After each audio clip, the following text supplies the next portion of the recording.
Muy buenas. Hoy vamos a meternos de lleno en una de esas historias que desmontan por completo una imagen que damos por sentada. Vamos a viajar a un Japón que pocas veces se cuenta, un Japón de fervor revolucionario, de batallas en las calles y de un conflicto ideológico brutal. Así que vamos a prepararnos, porque muchas de las ideas que tenemos sobre este país están a punto de cambiar. A ver, si paramos un momento y pensamos en Japón, ¿qué es lo primero que nos viene a la cabeza? Seguramente son unas imágenes muy concretas, ¿verdad? Claro, es que es casi automático. Pensamos en la tradición, en ese desarrollo económico que fue espectacular, en la idea de una sociedad muy homogénea, muy conservadora, y sobre todo en esa sensación de que es un lugar sin grandes conflictos. Esta es la postal, la imagen que se ha proyectado al mundo durante décadas. Pero, ¿y si todo eso fuera solo una parte de la historia? Y además, una parte elegida con mucho cuidado. Aquí es donde la cosa se pone de verdad interesante, porque esta idea de un Japón en paz, sin fisuras, no surge por casualidad. No, es un mito, y uno muy bien construido. Pensemos en el contexto. En pleno tablero de la Guerra Fría, para el bloque capitalista era absolutamente crucial que Japón no fuera solo un aliado militar. Hacía falta que se viera como un modelo, como el ejemplo de éxito y estabilidad capitalista para frenar la influencia del comunismo en toda Asia. Y uno de los grandes pilares de esta construcción fue precisamente este libro. A ver, el crisantemo y la espada se encargó durante la Segunda Guerra Mundial para, básicamente, conocer al enemigo, pero su influencia fue mucho más allá, convirtiéndose durante décadas en la puerta de entrada principal a la cultura japonesa para todo el mundo occidental.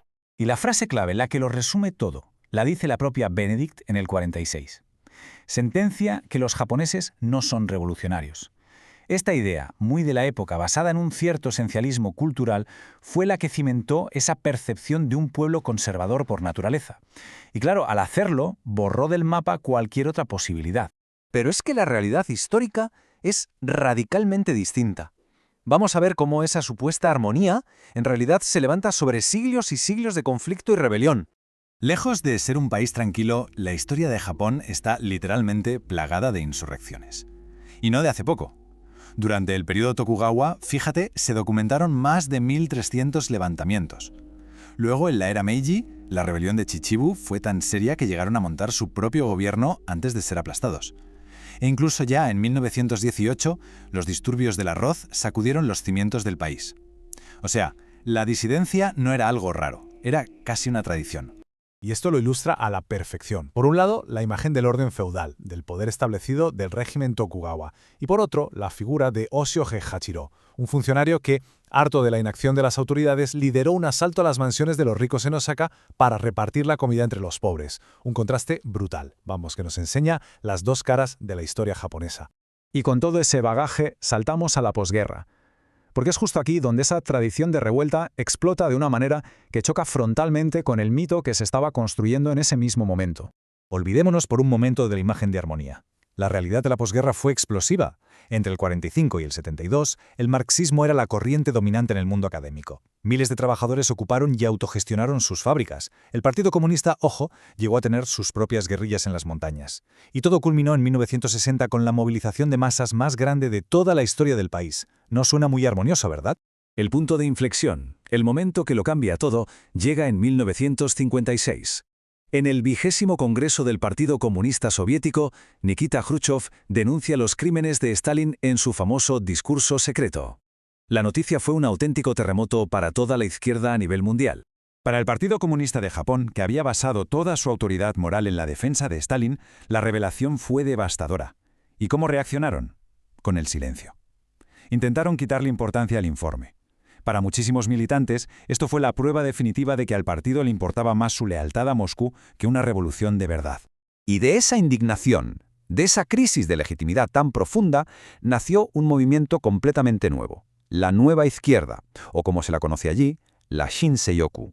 Y las diferencias son como la noche y el día. La vieja izquierda, el Partido Comunista, buscaba cambios a través de las elecciones, con una disciplina de partido superférrea. La nueva izquierda, en cambio, despreciaba la política institucional. Su apuesta era la acción directa. Protestas, ocupaciones, confrontación. No querían reformar el sistema, querían destruirlo desde la raíz. Estos son sus 4 pilares. Primero, un rechazo total al estalinismo y al autoritarismo del Partido Comunista. Segundo, un antiimperialismo radical que se centraba sobre todo en oponerse al Tratado de Seguridad con Estados Unidos. Tercero, la acción directa como la única herramienta válida de cambio. Y por último, una característica curiosa, una tendencia constante a fragmentarse en un montón de grupos rivales entre sí. Y todo este fervor, toda esta energía, encontró su gran catalizador en un objetivo muy concreto: la lucha contra la renovación del Tratado de Seguridad entre Japón y Estados Unidos, el famoso AMPO. La lucha por el AMPO no fueron manifestaciones pacíficas, ni mucho menos. Fueron enfrentamientos directos, violentísimos en las calles. La nueva izquierda había conseguido el control del movimiento estudiantil y lo convirtió en una auténtica fuerza de choque que lideraba las cargas contra la policía antidisturbios. El momento cumbre, el clímax de todo, llegó en junio de 1960. Ante la aprobación inminente del tratado, miles de estudiantes irrumpieron a la fuerza en el recinto de la Dieta Nacional, el Parlamento japonés. El resultado fue una batalla campal que duró horas. Y en medio de todo ese caos ocurrió la tragedia. Michiko Kamba, una estudiante y activista, murió aplastada. Su muerte la convirtió al instante en una mártir y conmocionó a todo el país, mostrando el coste humano real de esa polarización. El impacto fue tan grande que el primer ministro tuvo que dimitir y se canceló una visita del presidente de Estados Unidos. Pero la batalla por el AMPO de 1960 no fue el final, para nada. Fue más bien el principio. Sus réplicas se sintieron durante toda la década y culminaron en un nuevo estallido a finales de los 60. Aquel fervor de 1960 sentó las bases para la siguiente gran oleada. Entre 1968 y 1969, muy inspirados por el Mayo francés, los estudiantes japoneses ocuparon y paralizaron prácticamente todas las universidades del país. Se suele considerar el movimiento estudiantil más intenso y radical del mundo en aquella época. Y con esto volvemos a la pregunta del principio. Después de ver toda esta historia de revueltas, de conflicto, ¿por qué sigue tan vivo el mito de la armonía? Pues la respuesta, probablemente, está en la historia que se elige contar. La imagen de un Japón estable y ordenado sirvió muy bien a los intereses geopolíticos de la Guerra Fría y se promovió activamente. Mientras tanto, esta otra historia, la de la disidencia, se fue marginando. Y la pregunta final que queda en el aire es: ¿cuántas otras historias ocultas como esta moldean nuestra visión del mundo? Gracias por habernos acompañado.